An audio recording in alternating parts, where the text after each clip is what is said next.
Hello everyone, my name is Shamsuddin and I'm the analysis instructor here at Aspirates, as I say in every video. So today we're going to learn about IELTS speaking first part, the introduction and interview part.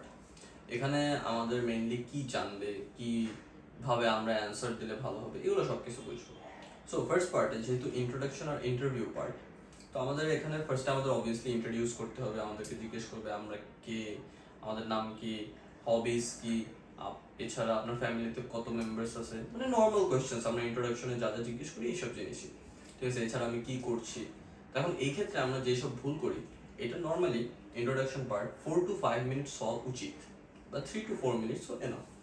কিন্তু মানুষ সাধারণত ভুল করে, যেমন আপনি যদি জিজ্ঞেস করেন হোয়াট ইজ ইউর নেম, তখন আমরা জাস্ট বলি, যদি আমি আমার নাম বলি মাই নেম ইজ দি, ঠিক আছে, আমি জাস্ট যদি এইটুক বলি তাহলে এটা একটা প্রপার অ্যান্সার হলো না। আমি যদি বলি my name is Shams Mohammad the and you can refer to me as the, এখানে আমি কি নামে আমাকে সম্বোধন করলে খুশি হব অথবা আমাকে কি নামে সে রেফার করতে পারবে সেটা বলে দিয়েছি। নর্মালি আমরা বলি যে you can call me that, you can call me this, এটা ঠিক আছে, কিন্তু রেফার বললে it sounds a little better. এরপরে আপনাকে যদি জিজ্ঞেস করে যে আপনি কোথায় লেখাপড়া করছেন, ঠিক আছে, আমি যদি নিজের পার্সোনালি কথা বলি আর আমি যদি জাস্ট ওয়ান লাইন অ্যান্সার দিই, I am studying at my university which is university of Asia Pacific, এটা খুবই ছোট অ্যান্সার হলো, আমি প্রপারলি এক্সপ্লেন কিছুই করলাম না। কোথায় লেখাপড়া করছেন, ওয়ার আর ইউ স্টাডিং, এটা অনেক কিছু এনটেইল করে। কি কি আছে এখানে, এখানে আপনার বলতে হবে ফার্স্টে আপনি কোন ইউনিভার্সিটিতে পড়েন, অথবা আপনি কোনো কলেজে যদি পড়েন, অথবা আপনি যদি কিছু না করেন তাহলে সেটা বলবেন।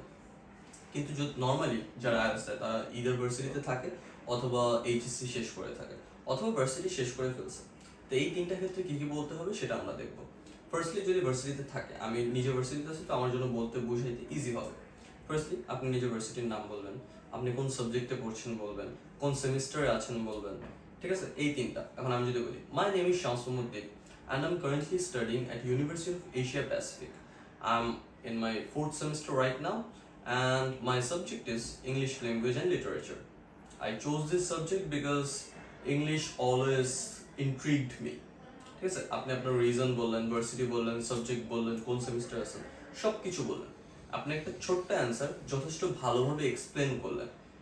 এখানে এক্সামিনারের জন্য কেন ভালো হয়, কারণ তারা তো আমাদেরকে মেইনলি মার্কস দিতে যাচ্ছে, তাদের এত বেশি দরকার নেই একটা র্যান্ডম মানুষ সম্পর্কে কিছু জানার।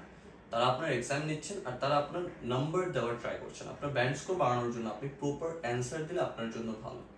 এখন পার্ট ওয়ানে আমরা যদি প্রপারলি কথা বলতে পারি তাহলে আমাদের মার্কস যথেষ্ট আগায় থাকে, কারণ এইখানে আমরা মোস্টলি জানি কি টাইপের কোয়েশ্চেন আসতে পারে, ঠিক আছে, এটা গেল।